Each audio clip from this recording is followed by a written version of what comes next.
Vamos a ver el ejercicio 30-23, que es un circuito RL, como se le llama, que está compuesto por un resistor y por un inductor. El enunciado del ejercicio, arriba a la izquierda, dice: un inductor con inductancia de 2,50 Henry. A ver, vamos a ir directamente tomando los valores. Entonces, un inductor con inductancia de 2,50 Henry. La inductancia se representa con la letra L y acá tenemos una inductancia de 2,50 Henry. Se pone solo la H o a veces se pone HI para identificar la unidad de inductancia. Y una resistencia de 8 ohm, tenemos una resistencia de valor 8 ohm.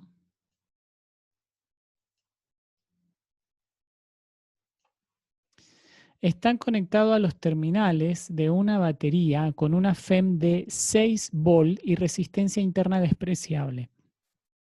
Tenemos entonces una batería con una FEM de 6 volt.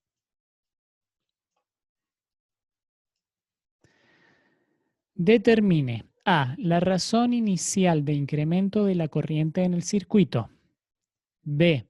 La razón de aumento de la corriente en el instante en que esta última es de 0,5 amperes.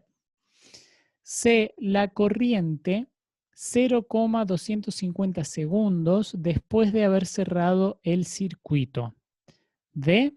La corriente en el estado estable final. Bien, vamos a ir por pasos entonces. Fíjense acá, tenemos armado el circuito correspondiente para este ejercicio, en donde tenemos la fuente de FEM, que es esta que está acá. A ver, voy a poner está un poco mejor, el trazo un poco más fino. Tenemos la FEM, la fuente de FEM, la resistencia R acá arriba y el inductor con inductancia L acá abajo. ¿Sí? Fíjense que tenemos los tres elementos conectados en serie tal como se nos pide para este ejercicio. Y se nos está pidiendo que calculemos en el punto A la razón inicial de incremento de la corriente en el circuito. La razón de cambio, como hemos visto anteriormente, hace referencia a la derivada, ¿sí? Es la derivada de la corriente con respecto del tiempo. Es otra forma de llamar esto, ¿sí? La razón de cambio de la corriente, la razón de cambio inicial de la corriente en el circuito. El hecho de que diga la razón de cambio inicial significa que es, digamos, cuando este circuito se conecta, ¿sí? En el momento que los tres elementos se conectan entre sí, empezaría a funcionar, si se quiere, el circuito y se nos está pidiendo cómo va cambiando o cómo cambia la corriente en ese instante, en el primer instante de tiempo que sería numéricamente correspondiente a t igual 0. Bien, para plantear las ecuaciones correspondientes, para poder encontrar lo que se nos está pidiendo, es necesario escribir la ecuación de las mallas de Kirchhoff para este circuito. Para escribir la ecuación de las mallas de Kirchhoff, ya hemos estudiado ese tema, lo que tenemos que hacer es recorrer la malla sumando todas las diferencias de potencial y la suma de las diferencias de potencial o los voltajes de cada elemento en el circuito tiene que ser igual a 0. Entonces veamos, acá está desarrollada la ecuación. Yo he tomado esto directamente del solucionario, tomé la imagen para no tener que estar escribiendo tanto, ¿sí?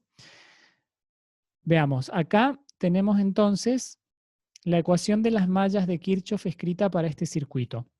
Fíjense que tenemos la FEM, que es esta que está acá, con signo positivo. Vamos a recorrer la malla en sentido horario, ¿sí? En sentido horario.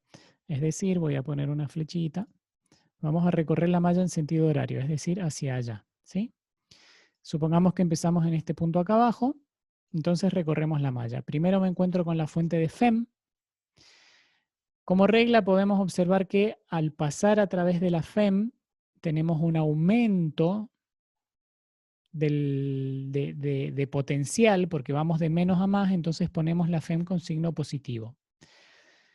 Después seguimos recorriendo la malla y llegamos al resistor. Fíjense que acá ya tenemos indicado el sentido de circulación de la corriente en el circuito, con esta flecha, en este caso hacia la derecha. Cuando pasamos por un resistor, ya hemos visto que la polaridad de la FEM, lo voy a marcar con rojo, la polaridad, perdón, no de la FEM, sino de la diferencia de potencial, va de más a menos según la corriente entra y sale por el resistor. Entonces, como acá tenemos una caída de potencial, el signo que correspondería para la tensión o para el voltaje en el resistor es negativo. Entonces, fíjense acá abajo aparece menos BR, menos el voltaje en el resistor.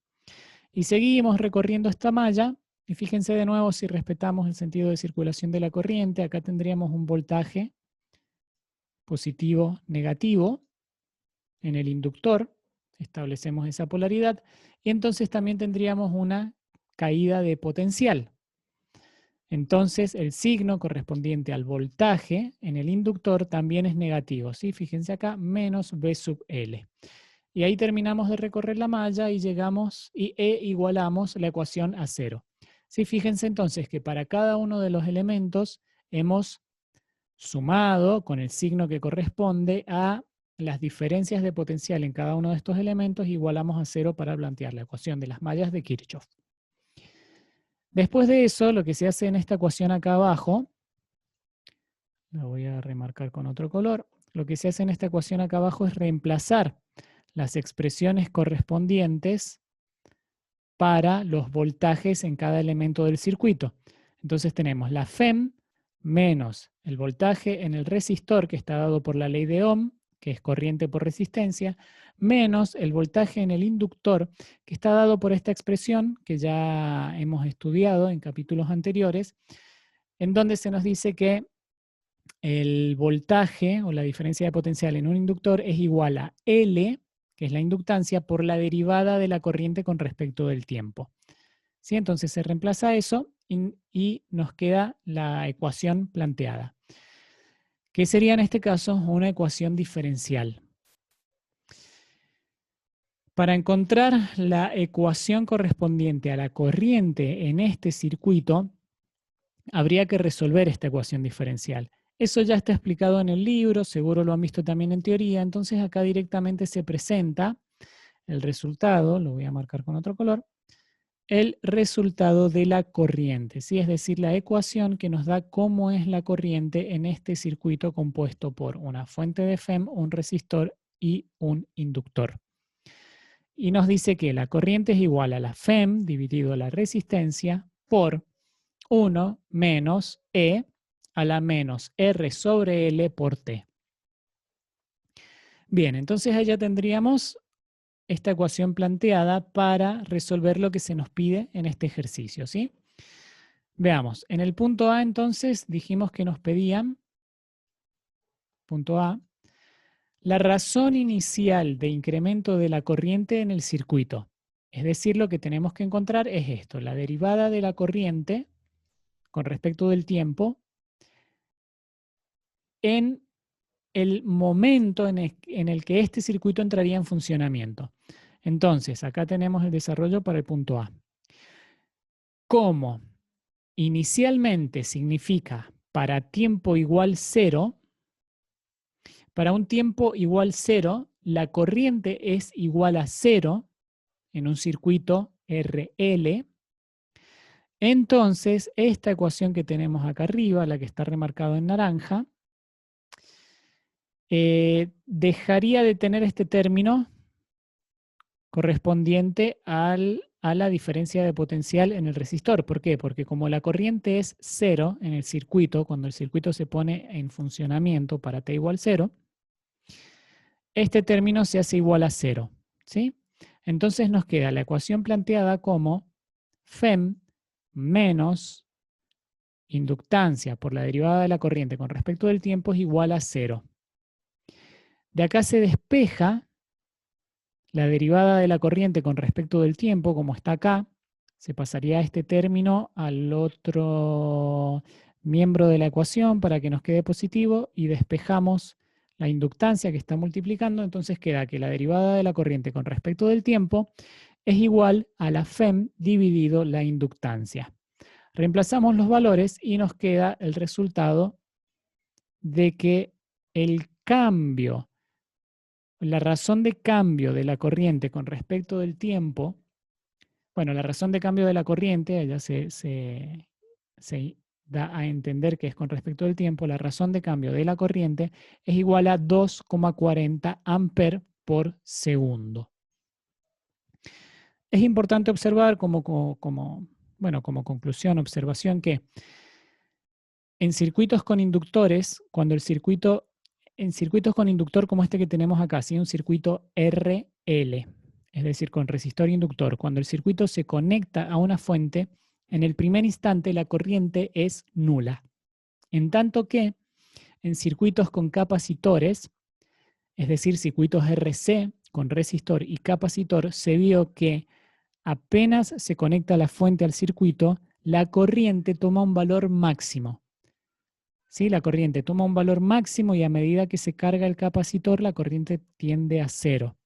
Y en este caso va a ser al revés. En un instante inicial la corriente es igual a 0 y a medida que se carga el inductor, la corriente tiende a un valor máximo. Lo vamos a ver ahora en el punto que sigue, en el D, en el último punto de este ejercicio. Bien, seguimos entonces. En el punto B se nos pregunta cómo es la razón de aumento de la corriente en el instante en que esta última es de 0,500 amperes. Es decir, que tenemos para el punto B ahora que encontrar cómo va variando la corriente cuando la corriente vale 0,500 amperes. ¿Sí? O 0,5 amperes. Es decir, que ya ha empezado a circular corriente en el circuito. En un instante de tiempo determinado la corriente va a valer 0,500 amperes, pero seguimos teniendo una variación en la corriente. Entonces se nos pregunta qué valor tiene la variación de la corriente para cuando la corriente está valiendo 0,500 amperes. Bien, en este caso vamos a tomar la misma ecuación de Kirchhoff, pero ahora, digamos, tenemos la ecuación completa, ¿sí? No se anula ningún término. Así que tendríamos que despejar, de nuevo, como se ha hecho acá, directamente se despeja la derivada de la corriente con respecto del tiempo y reemplazamos los valores en la ecuación. Es lo mismo que antes, nada más que ahora tenemos todos los términos presentes en esta ecuación. ¿Sí? Entonces tenemos FEM menos corriente por resistencia dividido inductancia. Se reemplazan los valores y nos queda ahora que es 0,800 amperes por segundo. Fíjense cómo ha disminuido la razón de cambio de la derivada con respecto del tiempo. Perdón la desprolijidad, pero tuve una pequeña interrupción acá y tuve que pausar la grabación, así que sigo. Si no me equivoco, les estaba diciendo que se observara el valor de esta razón de cambio de la corriente, la derivada de la corriente con respecto del tiempo, en un primer inicio, que es de 2,40 amperes por segundo, en comparación con estos 0,800 amperes por segundo, cuando la corriente vale 0,500 amperes, es decir, que ya ha pasado un cierto periodo de tiempo y la razón de cambio va disminuyendo, ¿sí? O sea que la corriente iría tendiendo a un valor constante, ¿sí? No hay que equivocarse acá con que la corriente disminuye, sino que la derivada de la corriente es lo que disminuye. Si recordamos que una derivada es una recta tangente a una curva, el hecho de que esté disminuyendo la derivada significa que la pendiente va disminuyendo, es decir que la curva está convergiendo hacia un valor específico, ¿sí? Entonces, por eso esto nos indica que cuando estamos en el instante de tiempo t igual 0, la variación de la corriente es máxima, y en este caso es de 2,40 amperes por segundo. Y a medida que pasa el tiempo, la variación de la corriente es cada vez menor, lo que significa que la corriente se está estabilizando, ¿sí? Esa sería la palabra. Bien, seguimos viendo esto entonces. Vamos a pasar al punto C, que en el punto C se nos pide el valor de la corriente 0,250 segundos después de haber cerrado el circuito. ¿Sí? Acá estoy leyendo acá arriba, el valor de la corriente 0,250 segundos después de haber cerrado el circuito. Bien, en este caso vamos a usar la ecuación que yo remarqué acá en verde. ¿Sí? La corriente es igual a la FEM dividido la resistencia por 1 menos E a la menos R sobre L por T. Fíjense que todos los valores son datos. La FEM, la resistencia, la inductancia y el tiempo. Entonces acá no hay más que hacer que reemplazar los valores en la ecuación. Y llegamos al resultado de que la corriente es de 0,413 amperes cuando han pasado 0,250 segundos de haber cerrado el circuito. Y finalmente, en el punto D, se nos pide la corriente en el estado estable final. Esto de estado estable final significa, bueno, justamente como dice acá, significa para un tiempo tendiendo a infinito. ¿Sí? Eso se le llama estado final, estado estable final. Es decir, que ha pasado una gran cantidad de tiempo desde que el circuito se activó, digamos, desde el instante inicial de puesta en marcha de este circuito, puesta en funcionamiento, pasa una gran cantidad de tiempo, entonces el circuito se estabiliza. ¿Sí? Por eso se le llama el estado estable final. Y eso se considera cuando el tiempo tiende a infinito. En este caso, para el circuito RL, podemos tomar en consideración, como les decía recién, de que cuando el tiempo tiende a infinito, la corriente se estabiliza y la derivada de la corriente con respecto del tiempo vale 0. ¿Por qué? La corriente al estabilizarse tiende a un valor constante y sabemos que la derivada de una constante es igual a 0. ¿Sí? Tiene correspondencia con esto que les decía de que si vemos que a medida que pasa el tiempo, la pendiente de la recta, es decir, la derivada de la corriente con respecto al tiempo va disminuyendo, podemos esperar que cuando el tiempo sea muy grande, un tiempo tendiendo a infinito, esa disminución va a llegar al mínimo que puede ser de la pendiente de la recta y ese mínimo es 0. Entonces, vemos la ecuación que tenemos acá remarcada en naranja, que es la que hemos estado usando, y reemplazamos que la derivada de la corriente con respecto del tiempo es igual a 0, entonces nos queda básicamente que FEM menos corriente por resistencia es igual a 0, que es esto que tenemos escrito acá abajo, ¿sí? Se despeja de ahí el valor de la corriente, que es lo que queremos averiguar, y se llega a que la corriente vale 0,750 amperes. Y ese sería ese valor, digamos, estable, ese valor donde la corriente se estabiliza, como les estoy diciendo, para este estado estable final, ¿sí? Cuando ha pasado un tiempo muy grande. Muy bien.